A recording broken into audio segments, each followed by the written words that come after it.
Juang chenro mariango yath mageng'o kute mag Ayaki mar Lenacapavir. Dhi nyime ka thieth mar yuta Nairobi wawinjia na gima dhi nyime e chenro makamano. We always advocate for is that everyone who is living with HIV must adhere to their treatment so that we get to what she called U is equal to U.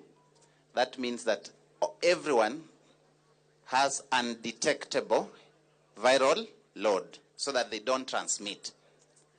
But for those still in darkness, Lenacapavir has come. And that is the message that the ministry and the Kenyan government is giving to people. But it is not a license. It is not a license to behavioral risk. It's not a license that we now have to abandon all the ways of the Lord and live in the human flesh. It is not a license that we abandon the ways of the Lord and live in the human flesh. We still must hold on to our acts properly. We still must be on a journey that enables the country to eradicate both HIV and AIDS, but at least by 2030 to eradicate AIDS. Am I preaching something? Ama amnisikizi?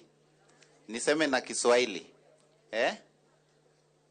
Ni kama amnisikizi, lakini najua waziri atasema zaidi. I think I will not say more than that. Waziri, we have come a long way. In 2021, this city was given a Circle of Excellence Award by the UNAIDS for the progress that they have made, and the country in general for this 95 targets. And today, I think this is a fuel in our acceleration of achieving those targets. And we want to thank you, sir, for your leadership and for your boldness, because these things don't happen where leadership is not bold. So I know that you have lived the whole of your life a very bold man.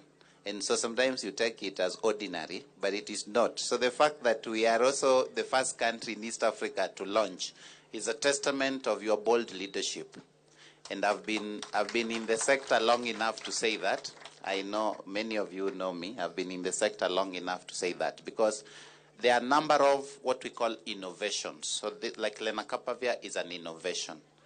But the speed of adoption, the speed at which we bring it into our systems requires a bold leader. And we want to thank you for that, because I know many people take a lot of things for granted until you don't have it.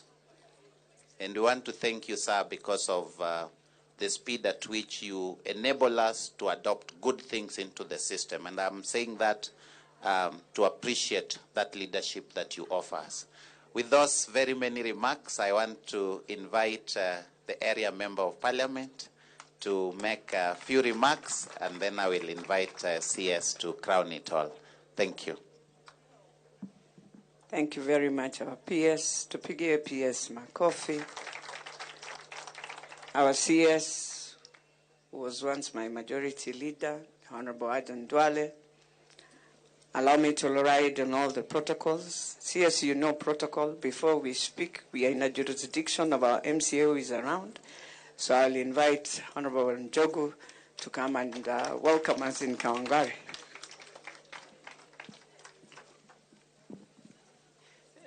Thank you, Honorable CS wetu, PS, mama wetu, mjumbe wetu wa Dagoretti, waziri wetu wa afya, Madam Slantoi, na all protocol observed. Hamjambo. I want to take this opportunity to welcome you at this place. This is Kawangware, Bwana Waziri. Feel free to be here. We love people, we love guests, and we love our government, because that's why we are here as MCA. Langu tu ni kusema, Bwana Waziri, tumeshukuru sana kukuja hapa na kupata nafasi ya kusema mkuje tulonchi dawa hapa katika area yetu ya Kawangware. Lingine bwana waziri ni kushukuru kwa sababu ya SHA. Kwa sababu mahali umeketi waziri, hatujamaliza 2 months tukiweka hizo cabros. Ungekaa kwa matope mahali huko. Na liko sababu ya hiyo pesa ya SHA.